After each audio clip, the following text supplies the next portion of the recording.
Okay, so this is an 82 millimeter Soviet mortar, and we're going to shell a village just down the road there, and they're going to have a very bad day.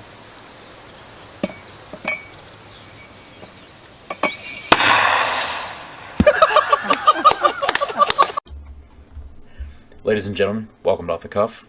My name is Fred, Brian. and we're hopefully got a good one for you today. We're Yep. veering on the same path, but a little bit off the rails a little bit with some of the topics, a little different. Still the same basic themes, but before we get going, just want to remind everybody again, still trending upward in the right direction. We really appreciate all the support, and just make sure that you like and subscribe. Follow us on YouTube, Facebook, Instagram, TikTok, all those things. We're really seeing the statistics climbing, and you guys are following, and we really appreciate it.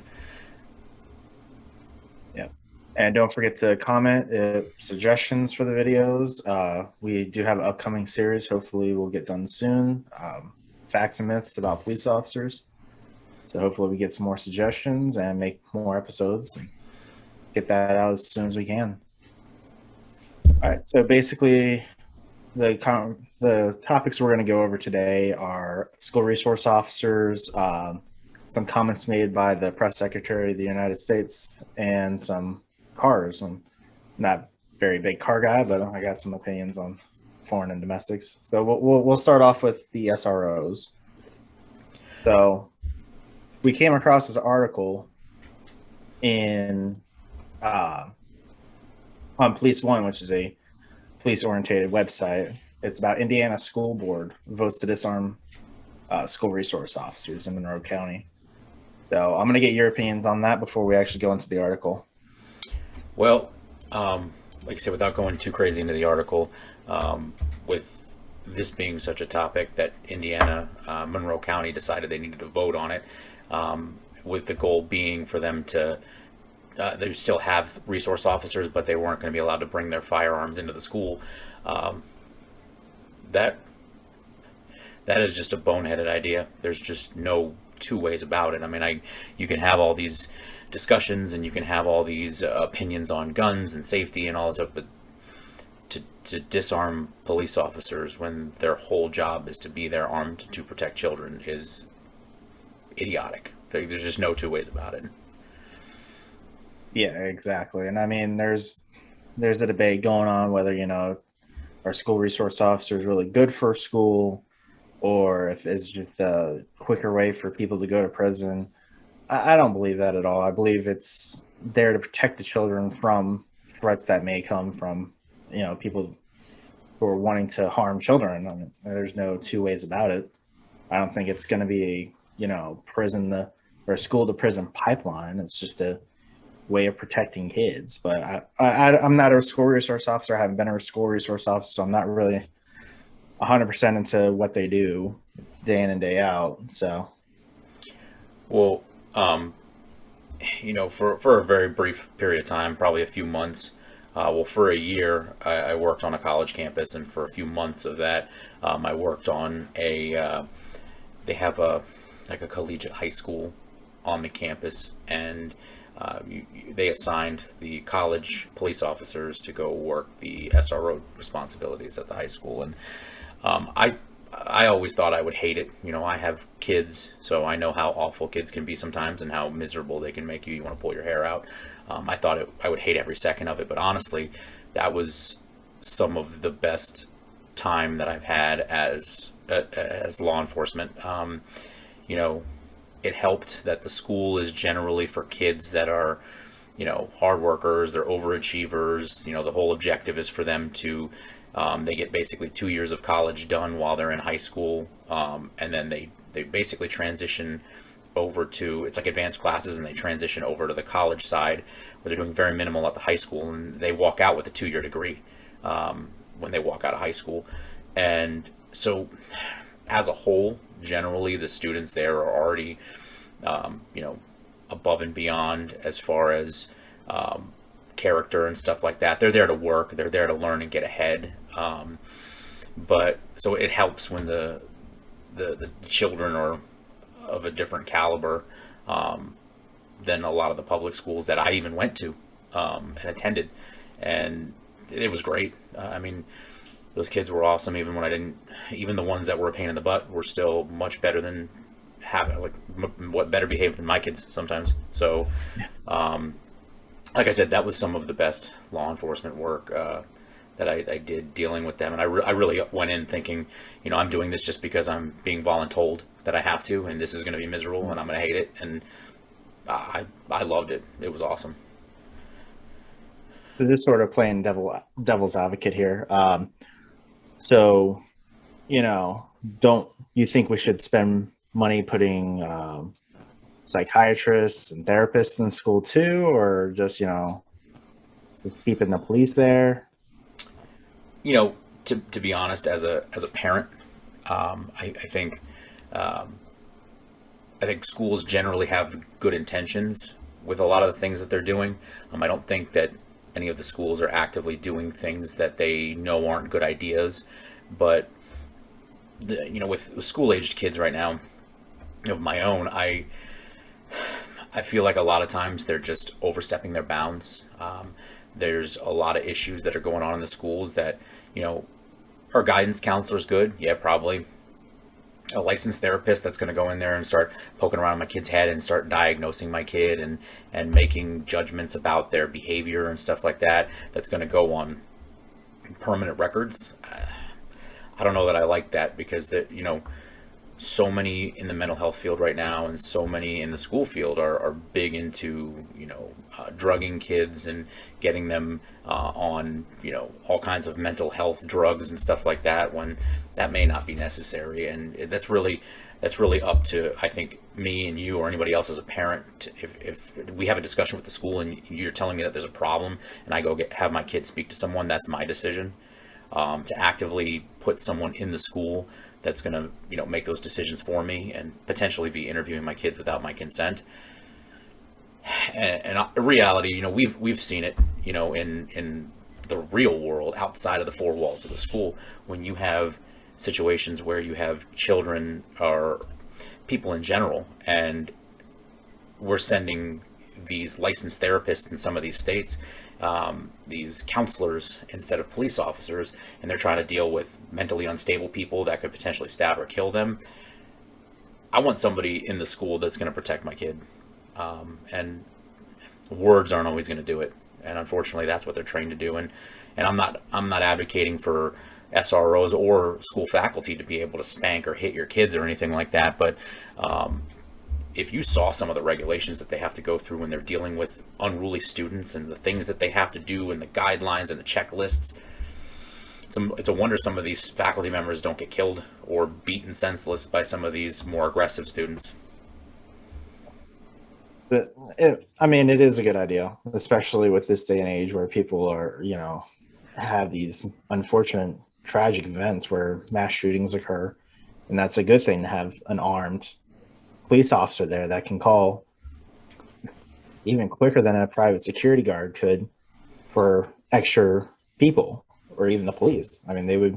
They have a direct line to us. They operate on the same systems as we do, and they have the same resources as we do. And it's just a generally good idea to have armed police officers in schools. I think people need to understand what the SRO's responsibility is there, and being an SRO, honestly, I think in the law enforcement community we tend to make fun of SROs, and we're like, oh yeah, they're an SRO, they're not a real cop anymore, whatever. We give each other a hard time, but in reality, I want some of the best police officers that we have at our agency in the schools protecting the children. Especially if my kid goes to that school or your kid goes to that school, Yeah. And people need to understand that these SROs, and I've dealt with a lot of the SROs at a couple different agencies, and most of them are very, very good, and people don't understand, like, our role and responsibility there is to keep them safe, and that's it. Keep your kids out of harm's way. Keep troubled children from infecting the rest of the school with their trouble and their nonsense. Our goal is not to be there and just be able to willy-nilly start digging through backpacks and arresting their kids and doing all kinds of silly things. Like, we still have rules and laws, and if you understood how hard a time some of these SROs have with the school districts, and not anyone in particular, any counties or cities in particular, but just in my experiences, I've had both good and bad, school administrators and everything like that. They forget that I'm still a police officer, and what you want may not coincide with the law.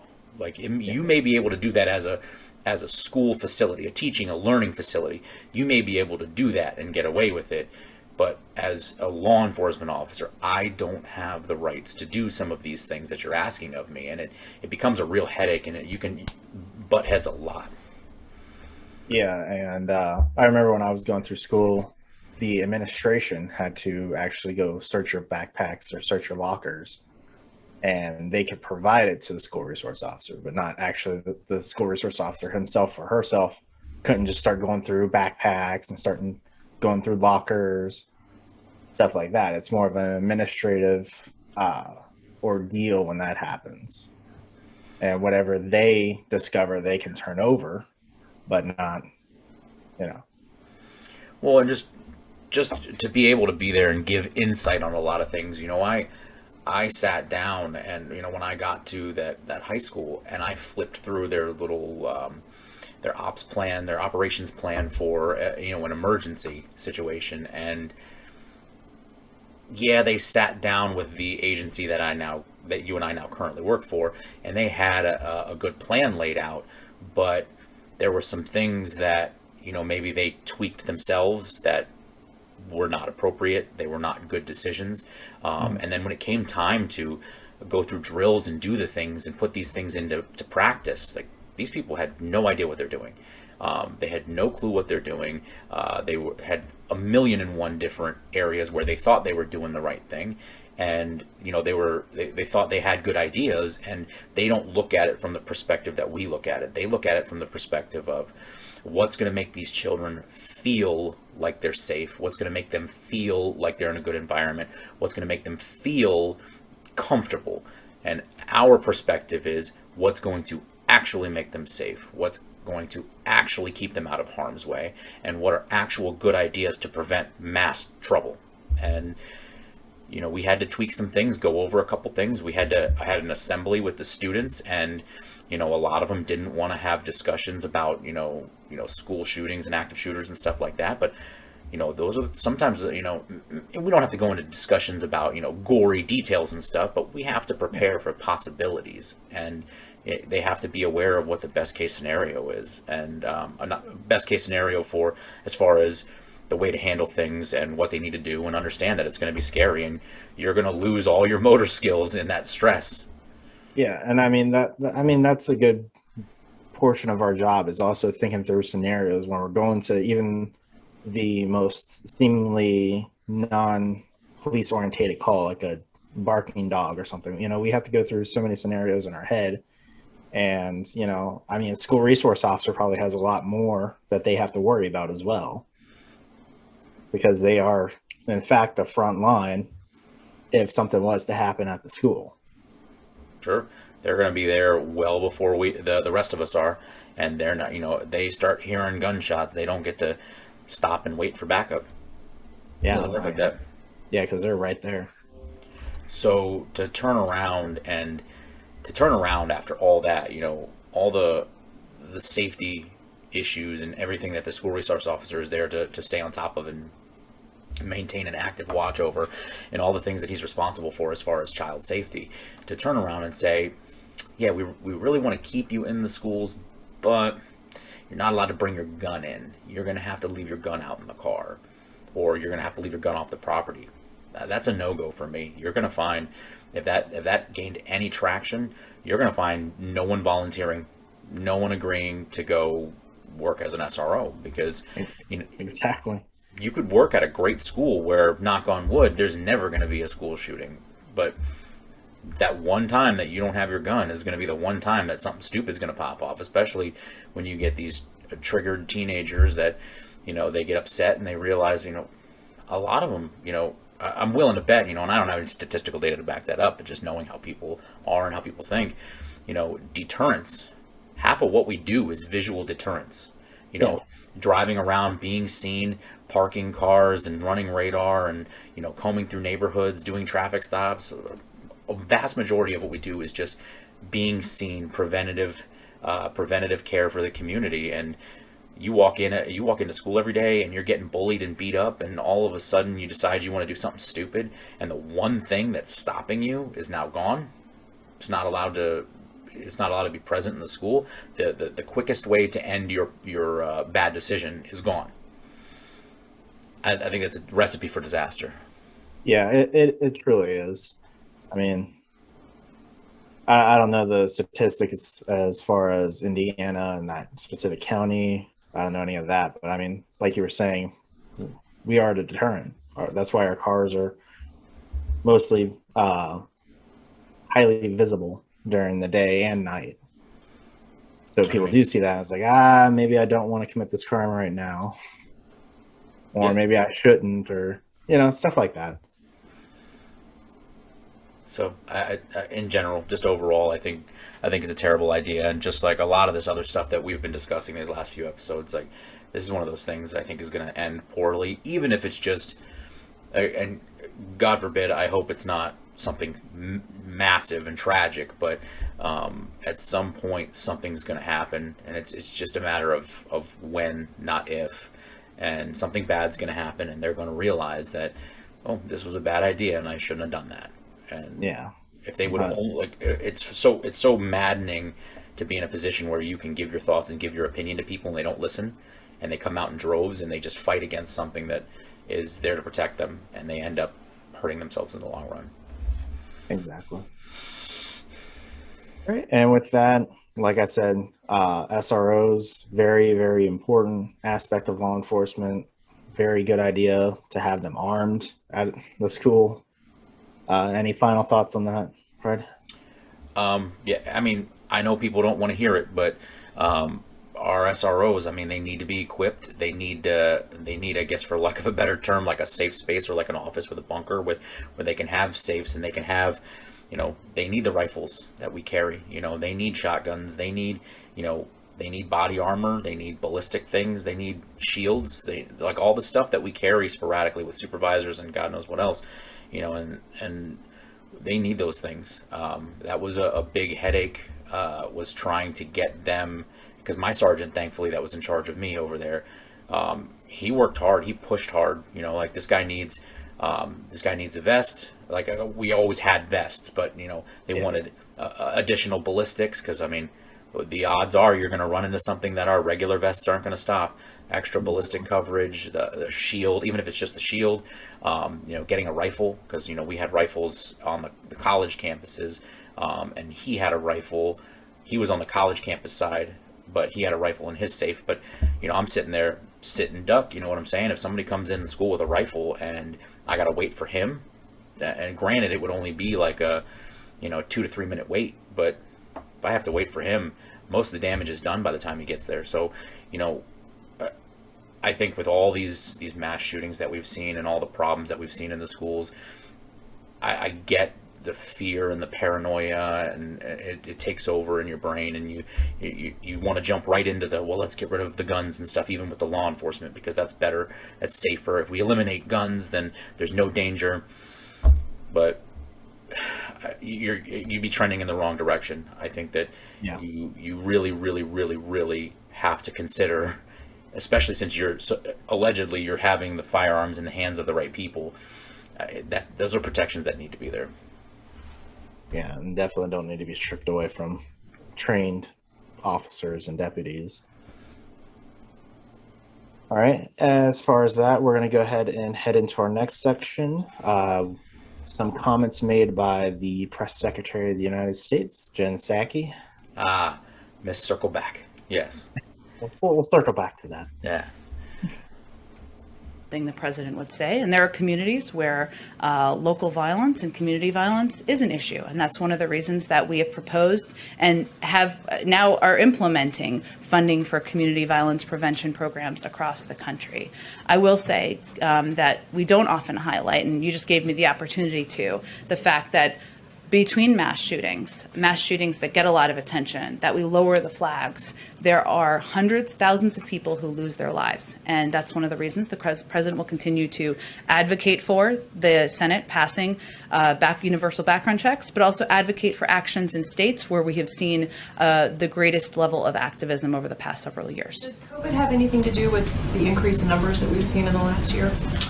In terms of local community violence, it's an interesting question. I'd have to ask our team to check on that. I know as I started off this briefing giving an update on that, we've seen statistics on domestic violence. And obviously we know that there are the loss of life at the hands of gun violence is often too often suicide, can be domestic violence, and we've seen statistics as it relates to the impact on mental health, but I'd have to check with experts on the assessment of that.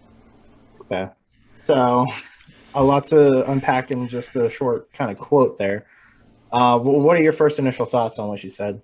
I hate listening to her speak. Like, I try not to say hate too much, but I hate listening to her speak. And, you know, you can hate the Trump administration and everything that came with it, but man, our last press secretary was fantastic, and she didn't put up with any nonsense. She didn't dodge questions, and she went right at it. And this one, she just, everything is that political BS, dancing around the bush and beating around the bush and trying to avoid actually answering the question, and to even elude, like, first off, the question by the actual member of the press. Oh, do you think COVID is responsible for the increase in gun-related crimes and deaths? The fact that we're even asking a question like that is concerning, that we're continuing this trend of trying to make everything COVID's fault and just trying to make COVID scarier than it is. Yeah, well, COVID's going to be everyone's go-to for the next year or so. I hate what she has to say almost 100% of the time, because it very rarely answers the question. It pats themselves on the back for, you know, mediocre, minuscule accomplishments, if you even want to call them that. I mean, I'm surprised she doesn't break her shoulder as much as she tries to pat themselves on the back. And you didn't answer the question. Like, you didn't answer anything. You didn't answer anything about anything related to guns. You know, just the misconception that people have held for so long about guns is only being exacerbated and made worse by this nonsense of this administration. This administration is attacking firearms and your right to bear arms, and, you know, even with the constitutional carry stuff, you know, that we're going to get into in a little bit. I hate it. I hate listening to her talk, especially when she talks about guns. I mean, I'm not a gun expert. I like guns. You know, I know most mainstream guns. If you start asking me all the intricate little inner workings of all of the details of every single gun ever made, I'm not going to be able to tell you that. But I like guns. I like owning them. I like going target shooting. I like all kinds of stuff related to guns. But, you know, I've heard things as dumb as full semi-auto. Like, who... just say you don't know what you're talking about. Like, just say you don't know. Rather than... But the problem is they're talking to people that also don't know, and people are coming to the wrong sources for information, and they know that they can blurt this nonsense out, and they're just going to eat it up. And it's going to take a permanent residency in their head. Yeah, and exactly. And it kind of hurts that a politician or whoever says one fact, and then people try to do the research, and then the first initial results are basically the same thing what the politician said, even though if it's not true or if it is true or not. But literally every time we go to do research for any of the topics that we have on here, just to, you know, get our information, make sure we're being factually accurate about things. You know, one of the research topics we were doing for the fact or myth, man, I typed it in, and like, no matter how I worded it, no matter how I tweaked it, it's nothing but, you know, opinion pieces and cherry pick data and trying to really just hone in on things that are the negative of it. And even with this gun stuff, gun control and, you know, constitutional carry, trying to find statistics on homicides, good Lord, it's awful, because you're sitting here trying to prove a point, and you go to these websites that have statistics, and they start throwing these numbers at you. Look how many gun-related deaths there were. Okay, well, subtract the number of suicides, subtract the number of lawful shootings by law enforcement, subtract the number of accidental Lawful discharge, like lawful uses by citizens, not just law enforcement. defending themselves and their property Yeah. and their family. Like, when you start whittling away at all these numbers and you start taking away all the information that shouldn't be in the debate because they're lawful uses as described by the Constitution and case law, they're lawful uses. You start pulling those out and you start just looking at the incidences where you have crimes. Like, the vast majority of all of these crimes with guns, all these deaths and shootings with guns are homicides. Like, as far as like and these unlawful uses, these homicides and stuff, these are all by, I've got the statistics here. I'll pull them back up while you're giving your piece on it. But, I've got the statistics here that show like a vast majority of these problems, these homicides and everything, they're being lumped in with statistics as far as, lawful uses. So, Yeah, I start mean, when like you were saying, when you take away the suicides, the lawful uses by law enforcement and private citizens, I mean, it's a very small number, even in the Right. most gun controlled, hardened places. Now I mean, I said vast majority before, and I lost my train of thought. What I meant was the vast majority of these homicides, when you start getting down into the illegal things, are by people that don't legally own those guns. And even if they do legally own them, a large percentage is people that aren't even allowed to own the guns, and they've gotten them through illegal means. And to clarify my misspeak earlier, but I mean, the number is so small of people improperly using guns, and it's by a section of society that is committing crimes through and through. It's not people like you and me popping off rounds in the air and killing people. And I don't think as many background checks and everything that they want to implement, I feel like it's not going to actually reduce most of the statistics that you're going to pull up here in a second. But I mean, people get it. If they want a gun illegally, they'll steal it. They'll buy it off the black market. I mean, if they want a gun, they will find a reason to get a gun, whether they go to a gun shop or a gun show or anywhere else. I mean, they're just going to find a gun so they can go commit that crime. Sure. Well, And it doesn't matter because they are criminals. They, by definition, don't follow the law and break it. So, I mean, what extra background checks for you, me, and good citizen Joe over there, is that going to help the criminal, or is going to hinder criminals from getting those guns? So in 2017, the federal government conducted 8.6 million firearm background checks, resulting in over 112,000 denials, which is not a lot, but that's also should be somewhat comforting that there, out of those 8.6 million, there was only 112,000 people that were qualifying for denials.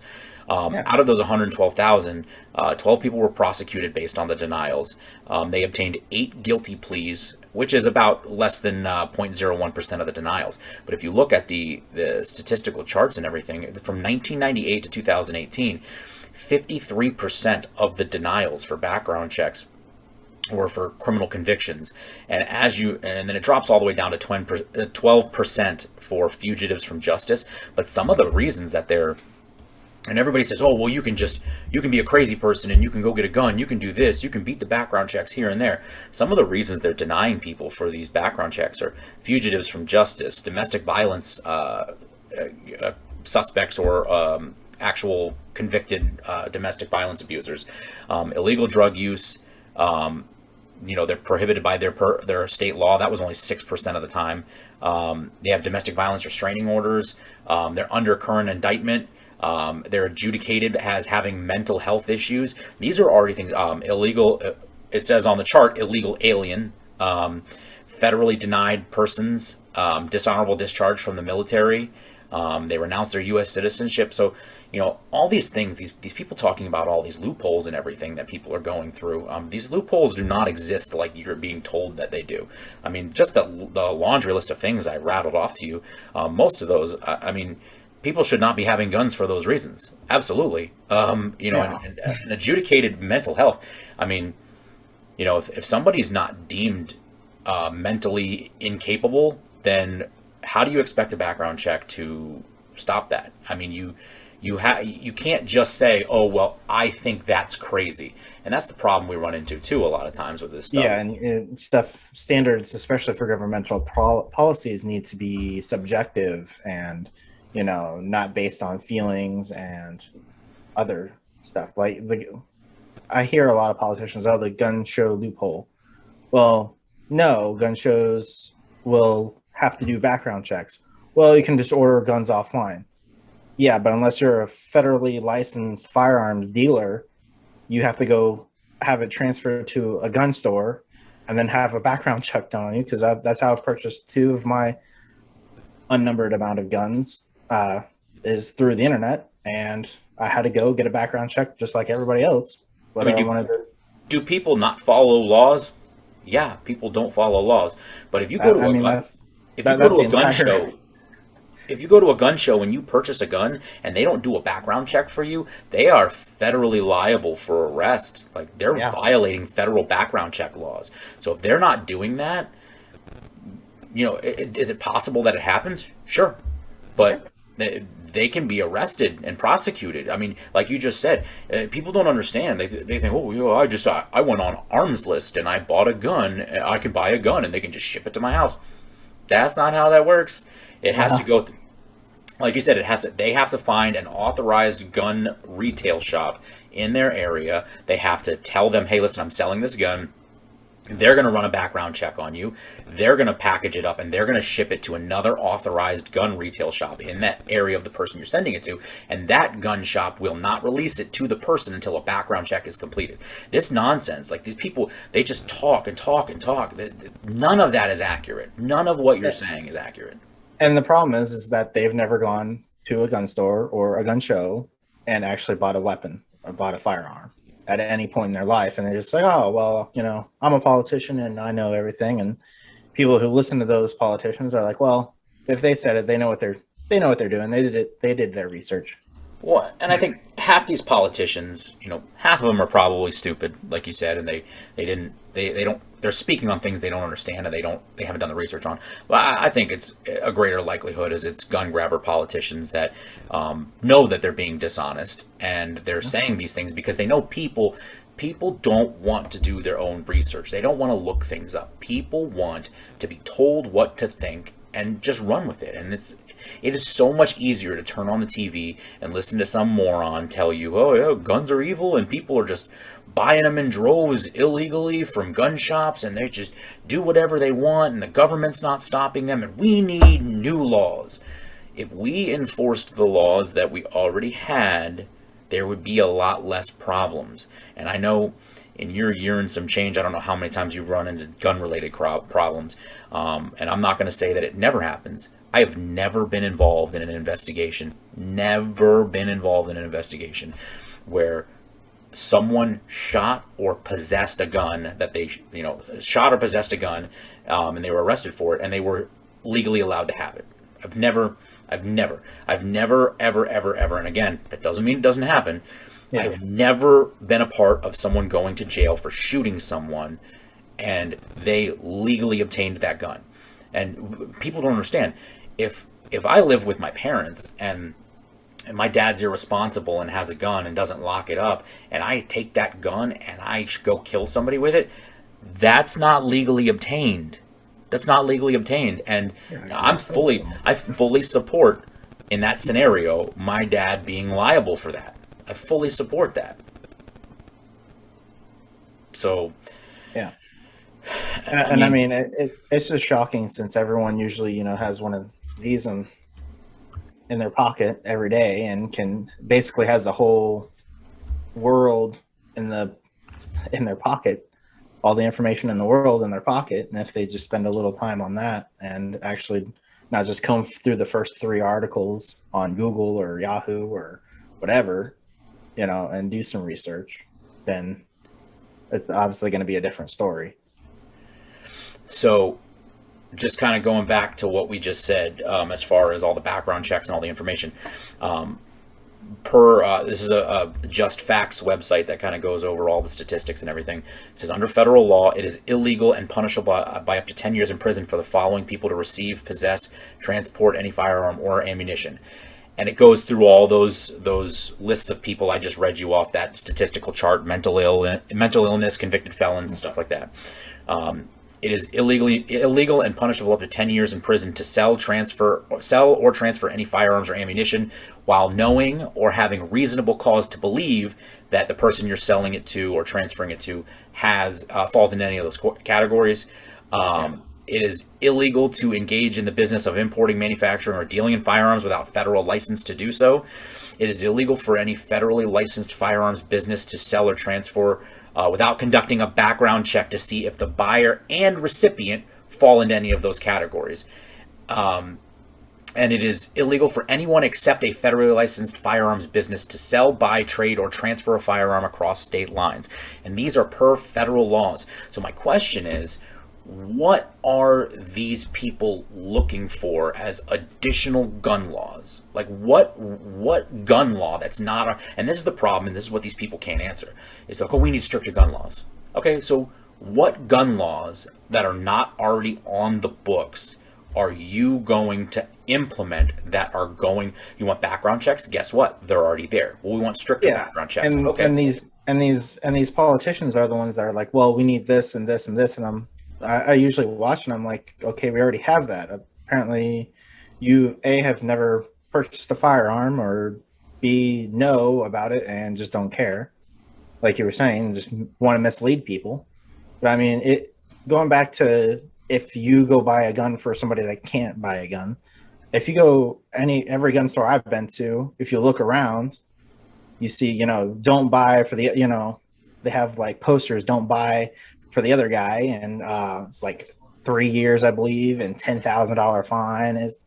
So there's even deterrence in there. It says here, under federal law, private individuals, like if I'm selling the gun to, say, my dad,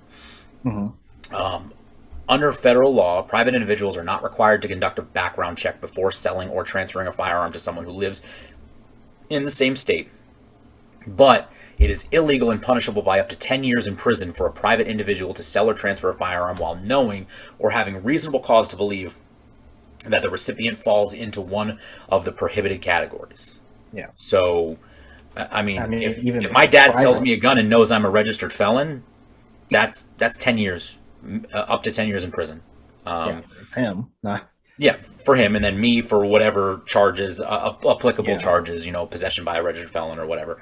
So, again, my question is, what laws are you going to put on the books? You don't shoot people with a gun for no reason. That's already a crime. Like, that's already a crime. Like, what laws are you going to do that are going to change things? I mean, you don't have an answer, because when you pressure these people, these anti-gun pundits, like when you pressure these people, their answer is always, almost 100%. I've never had this argument with someone and had them give me something that I can't already go, that's already illegal. Well, the most recent one I heard was, machine guns need to be illegal. Hate to break the news to you, machine guns have been federally illegal since 1990 something. I believe it was like 1960. Maybe even further. It was way before 90s. I know. Way before 90s. It's been illegal. That's right. The assault weapon ban was the 90s, and the machine, fully automatic machine guns. I think it's the National Firearms Act that falls under. So you can go through the government, and you can get through certain background checks and certain clearance levels and stuff like that. You can obtain certain fully automatic weapons, but you have to, like, the government has to know you have them, which, don't even get me started on Second Amendment and infringements and stuff like that. But later, different episode maybe. What laws? Like, you can't answer that for me, and you can't answer for me what gun laws that you're going to put out there that are going to change things. And going back to some of the stuff, they did a study in 2004 of state prisoners who possessed guns during their crimes. And just now, this is just through a study from talking to them and getting, just their opinion or their information from them, the actual criminal. 40% of them admitted that they got the gun through an illegal street source, somebody that was already violating gun laws by giving them the guns. 37.4% were obtained through friends or family members. And again, that doesn't delve into whether or not this person was already a criminal, if the family member knew they were a criminal at the time. So that would have given, that would knew of their criminal actions or what they were going to do. That would be breaking a law. 7.3% got it at a retail store. So again, listen, there's no way, unless you take people's rights away, there is no way you're going to ever 100% stop people from doing illegal things with guns. There's no way. And even if you do make it 100% illegal, doesn't mean criminals are going to suddenly stop. Sure. And being able to obtain illegal firearms. All you're going to do is disarm people that are defending themselves. And, getting into some of the, so in 2017, now this is per the CDC data, the Center for Disease Control. In 2017, 6 in 10 gun-related deaths in the U.S. were suicides. 60%. 60% were suicides, while 37% were murders. So the 60% suicides were almost 24,000. The 37% were 14.5. And the remainder were unintentional, like accidental discharges, 486, law enforcement related shootings, which were 553, and then they had ones that were labeled as undetermined circumstances, which were 338.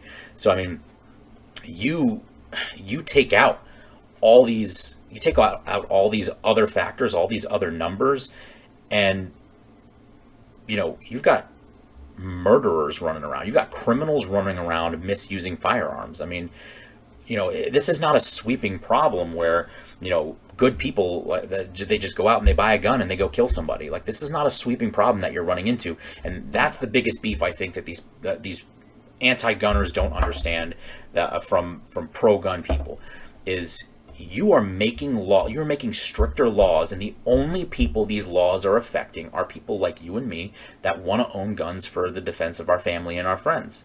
You're not dum-dum on the street corner that's selling rocks he's not going to that store and buying a gun from a retail shop. Like, he's not doing that. Yeah, and exactly. I mean, that's, like you said, that's the only person that these gun laws hurt are law-abiding citizens that want to protect themselves, go hunting, whatever. They're not using them for criminal uses. And like you said, I guess, what was it, 17% actually obtained it through legal means? Right. So, I mean, 17% out of 100% is obviously small, but I mean, it's not a significant number to where we should be implementing even more and more gun laws. Right. I mean, I believe there's 22, almost 23 states now that have gone to constitutional carry, which means you don't need a permit at all to carry a gun in public. Yeah, and so the list of constitutional carry states, I mean, just to rattle through them real quick, they are Alaska, Arizona, Arkansas, Idaho, Iowa, Kansas, Kentucky, Maine, Mississippi, Missouri, Montana, New Hampshire, North Dakota, Oklahoma, South Dakota, Tennessee, Utah, Vermont, West Virginia, and Wyoming. So, I mean, if you look at the numbers, like, we go by the numbers by states, and and this is the problem that we run into with these statistical data and these numbers. They're so hard to look through and sort through because it's very obvious where their allegiance lies, and that's the problem. So, I'm staring at CDC numbers from an insurance company that was nice enough to organize the data for us, and they states with the most gun deaths, and they order them from safest or least dangerous to the most dangerous. And you look at them, and they are trying to figure it out based off of firearm death rate per capita. So they basically take how many deaths there were, and then it's per 100,000. So out of the entire population. So you get places like California. California is rated like number 7 safest, but it's got among the high. It's got 3,184 gun deaths in 2017, and they're labeling it one of the safest places because when you shrink that down and you divide it by the 100,000 per capita, you only get somewhere around like 7.9%. But then you get a place like all the way down here, like Vermont is way down the list. They're 11.7 per capita, but they've only had 70 deaths. So, they play with these numbers and they tweak these numbers. I mean, look at Virginia. Virginia's still in the upper half, but they had over 1,000 gun deaths. San Diego only had 101, and they're starting to trickle. Illinois, with Chicago, Illinois had 1,543, but they're still up in around the upper half. And just like Maryland, they're still in the Maryland's trickling down into the lower half of safety. And you look at all these states like California, where everyone's like, all their gun laws, look how safe they are. Thank God they've got those gun laws. Nope. If you look at California, or Illinois as a prime example, Illinois got the strictest gun laws in the U.S. Their number one source of gun deaths is homicides. So the greater likelihood if you die by a gun in Illinois, it's because somebody killed you. Meanwhile, you float down to some of these other southern states like Texas and Florida. Texas has 3,500 and Florida has 2,700. But, just from looking at news and looking at all this stuff, the elderly population, some of the issues that they have in those two states, suicide is their number one source of gun-related deaths. So how many? 60%. Take 60% of those away. You know what I'm saying? Like the problems aren't. All the southern states would be more on the safer end than right. California and stuff. And they'd like to play with these statistics and manipulate these statistics. And they're going to say D.C. only had 100 gun-related deaths in 2017. And as someone that lived in Virginia right outside of D.C., I'm going to call 1,000. But you want to talk myth or fact? That's myth. Guaranteed. I don't care what anybody says. The number of shootings that happened in D.C. are through the roof. And I'll go ahead and, I got family that works over there in D.C. as police officers, and I can reach out to them and ask them. But I'm willing to bet that 100 number is probably inaccurate. For the whole year, I'm calling BS, especially when we're considering all things. And anyway, it might even be true, though. I mean, not to contradict myself, but now that I'm thinking about it, so many people don't live in D.C. You live outside of D.C. and you commute to D.C. So, I mean, if we are strictly just looking at homicides, that might be the case. There's no one, I'm not going to say no one commits suicide in D.C., but you don't have people hunkered down in their homes in D.C. quite like you do in, Florida and Texas and California and New York and Chicago. And, who knows? Like, it's hard to read this data because they play with it. They present it to you how they want to. And I feel like that's that could be concern for both sides, for both pro-gun and pro-gun control. But I mean, I believe it is more prevalent on the gun control side. So I mean, there's just so much nonsense that you got to try and weed through before you make an opinion on something like this. And I know I get it that guns are scary, and most of the time from my experience, when people think guns are scary, it's because they've never been around them and they've never used them and they've never been taught the proper way to care for them and love them and all that other jazz. So yeah. All right. So we're going to go ahead and, unless you have anything else, transition into our last topic. Do you have anything else you want to add? I would just say, yay, Second Amendment, stop infringing on our rights and stop making laws that, are going to affect, everyday average citizens from protecting themselves. Keep your hands off my guns and everyone else's guns and have a nice day, All right, so we're going to go ahead and transition into our last non-political, non-top thing. It's going to be about cars. I own a Dodge Charger. I like it. I'm not really into cars as much as probably you, but that's just mine. Well, I am a huge lover of cars. Obviously, I'm a little more American muscle car biased. I grew up on Mopars. For anybody that doesn't care about cars, Mopars are Chrysler-based products like Chrysler, Dodge, Plymouth when it existed. Now they own Jeep as well. I tend to like and respect anything that's fast and looks nice. But respecting and wanting to drive it versus owning it are two different things. And people like to talk crap about Dodges and say that they're unreliable and blah blah blah. Listen, I had an '89 Dodge Dakota that when I sold it had 250,000 miles, and the last time I spoke to that person, it had close to 300,000 miles on it. Never had an issue with it. I had a '96 Ram that I hit with a 5.9 V8 in it. I hit that thing going with a deer with that thing going 45 miles an hour and brushed it off like it was nothing. That's when cars were still steel and stuff. But yeah, plastic. You know, I've had so many Dodges that, you know, I'd give people lifts to work, you know, and it's not to say Toyotas are garbage or anything like that, but I've had friends that swore by like Toyotas and Volkswagens. Oh, they're so reliable, and foreign cars are so reliable, and I'm driving them to work because their stuff doesn't work. So it's not to say my car was better than theirs. It's just, if you take care of cars, they'll take care of you, you know. But I'm big into like the performance sector. Like right now, I mean, my dream car is a 1970 Dodge Charger, 426 Hemi or a 440. It's my dream car. You know, it's going to get smoked by anything, you know, any muscle car on the road now. But yeah. You can't compete with those looks, and you know they're easy to power up and stuff like that. So yeah, I'm more of a modern car type of person. I like the new Challengers, SRTs. Yeah, hopefully eventually I can get one, but not right now. Well, I'll stick with my Charger. Every day I go to sleep, I dream about owning a Hellcat, and you know, yes, preferably a red eye. Get the almost 800 horsepower.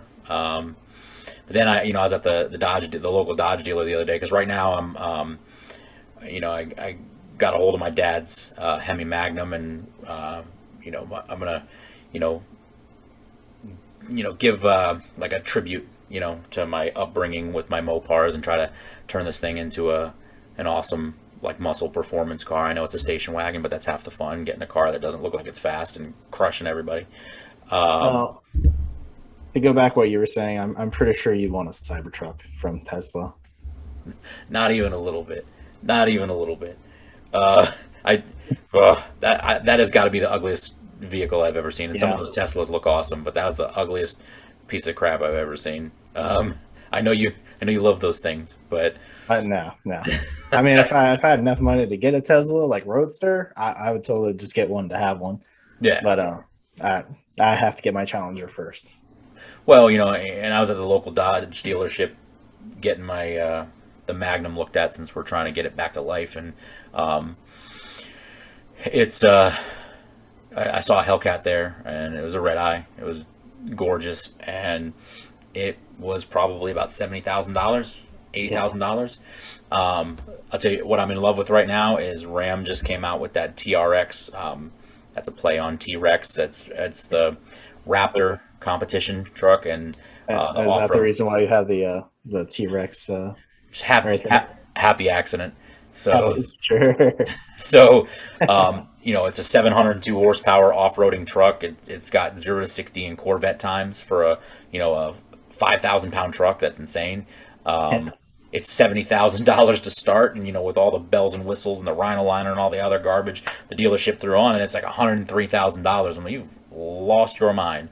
But I mean, that you sit in that truck and it's leather everything, soft touch everything. It's got a big 14-inch electronic screen in the center stack. I mean, it's loaded out the gills. It's like driving a computer. But I mean, I'm big into like anything with horsepower, anything that'll pinion the seat and melt tires off the car. I mean, I've got other cars that I like too. You know, I'm into, you know, some of the classic Chevys. I'm not a Mustang guy. I hate Mustangs, and part of me deep in my soul kind of hates you if you like Mustangs. I don't know, but no, I kind of just like Dodge. Dodge is I believe, a good company.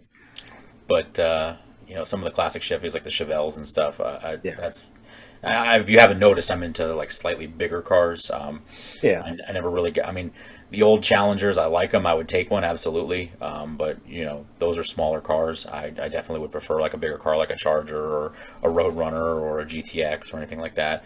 But anything that you can just crank horsepower out of, and I've had discussions with you, that here in the near future that I'm going to be starting up a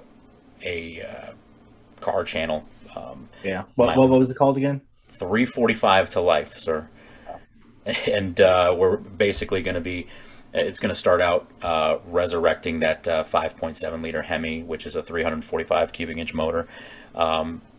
Starting to resurrect that car, and hopefully I can be, at least document a journey with that. And I got a couple people lined up that are going to let me tinker with their cars a little bit and show them off and see if we can find something people enjoy watching. But I know it's going to be like a restoration type and also like a car review type channel. Yeah, and I know it's not necessarily just going to focus on muscle cars and trucks, foreign cars, anything that's nifty, anything that looks like it might be fast at least. And I know your brother's got a little Japanese car that he's going to let me use, or it's Korean or something. But I think they're Japanese or Korean. I'm not sure. I don't like foreign cars. I don't know that he's going to let me use it, but I'm still pushing you to get him to let me use it because I want to be well versed.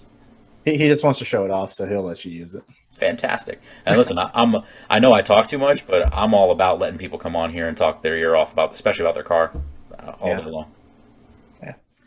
Like I said, I got a Charger and it's a V8, so that's all I can.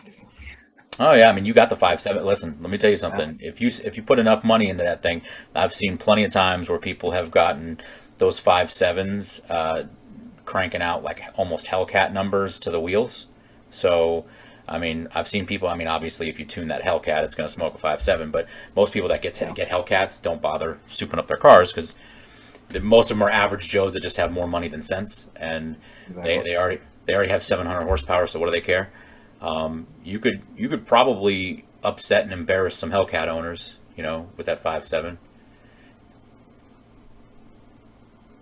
So I would do it, but that's just me. So we're definitely not going to go into your undying passion about the Cybertruck. Not even. Listen, Teslas. I have no beef with Teslas. Some of those Teslas are awesome. That Roadster is insane. It's ridiculous. I mean, that Roadster at one point, I don't know what the numbers are now, but the last time I looked at the Roadster, they had a 1.9 second 0 to 60. There is no gas. There is no gas car that gets a 0 to 60 time like that. And just what it boils, I was just having this conversation with one of the night shift sergeants before I went home the other day. That's fast. I would love to drive it. And if I had a ton of money and I could, I'm having like a car collection, I would absolutely put one of those in my collection. But I couldn't foresee that being my only performance car. People don't understand, like they're getting so much, at one point I worked at an Infiniti dealer, and I got to test drive some of the Infinitis and stuff. Some of them were surprisingly quick, but they're getting so technologically advanced that they don't even have the steering column run down and connect with the actual axle, and you're not, when you turn the wheel, you're not actually turning the wheels anymore. It's basically a digitized, computerized thing that sends a message to a computer, and then it sends a message to another component, and then sends a message down to the wheels, and those are moving independent of what you're actually doing. And so much of cars and enjoying them and driving them is the feel between you and the car. And you take a corner fast, and you can feel it when you're at the right speed and at the right G's by how your butt repositions in the seat. You know what I'm saying? And just feeling the car. And those electric cars, when you take off, you get that jerk back in the seat from all that instant torque. But half the fun of cars is the sound. Those things sound like golf carts, and I think that's stupid. I would be a little more interested. I don't know if you ever saw that old movie, that Adam Sandler movie with Kevin James. I Pronounce You Chuck and Larry. And I feel like I've seen parts of it, but I believe I was too young when it came out to actually watch it. I believe, and hopefully I'm not getting that absolutely wrong, but I believe that's the movie. And his job in there was Dodge was trying to make an electric Charger, and his thing was to try and computerize the exhaust note of a V8 and put it so it would come out of the car in some sort of speaker system, and that would at least heal some of my disdain for the electric cars. But just feeling that the rumble of the V8 and the way it, especially when you've got like an old car with the cams on it and stuff, and it shakes all over the place, and that's awesome, and it just can't be replicated right now anyway by electric cars. By one of the golf cart that goes 200 miles an hour.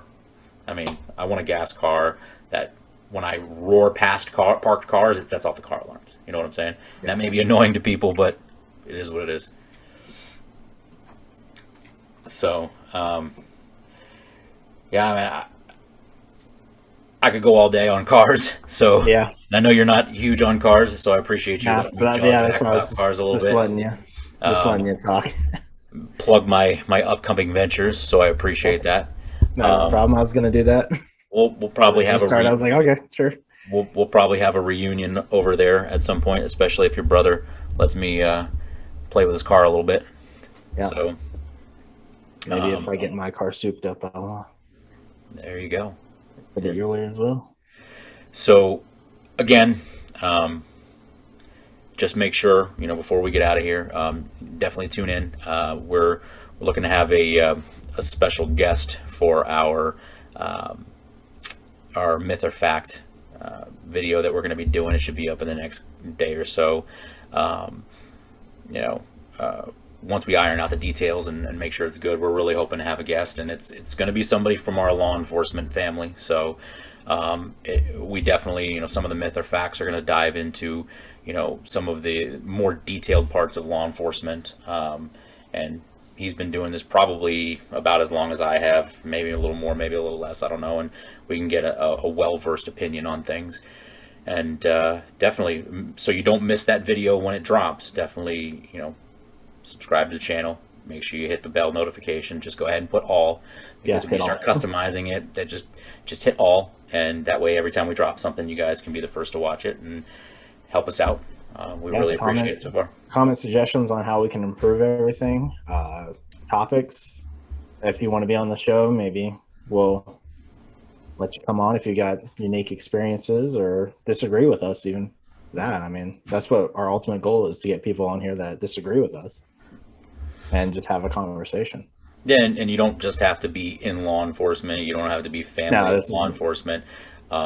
We just ask that when you come on here, you try to do what we do. And, I know I get a little snippy sometimes, but we try to be as respectful as we can. And, we don't want to get into one of these heated arguments where, people are being disrespectful to each other. So the objective to this channel is to get people to see the other side and maybe somewhere meet in the middle somewhere and have discussions, even if we don't agree on things or we don't change people's perspectives or anything like that. At least you can understand where the other half is coming from, and we can have a civil discussion. So yeah, we welcome people that disagree with us, and especially if you're going to bring facts and statistics that are going to prove us wrong. We're all for that.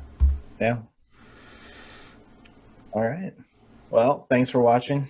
Again, can't stress enough. Subscribe, like, bell notification. Just follow us on social medias. We'll have it all linked in the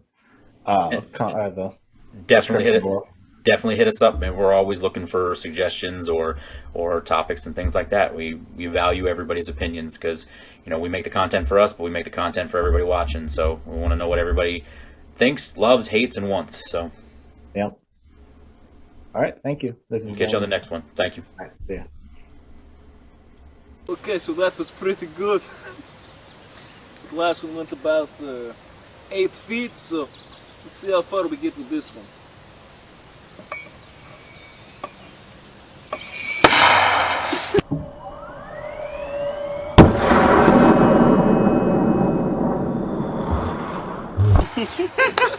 No, we made it about 4 feet with that one.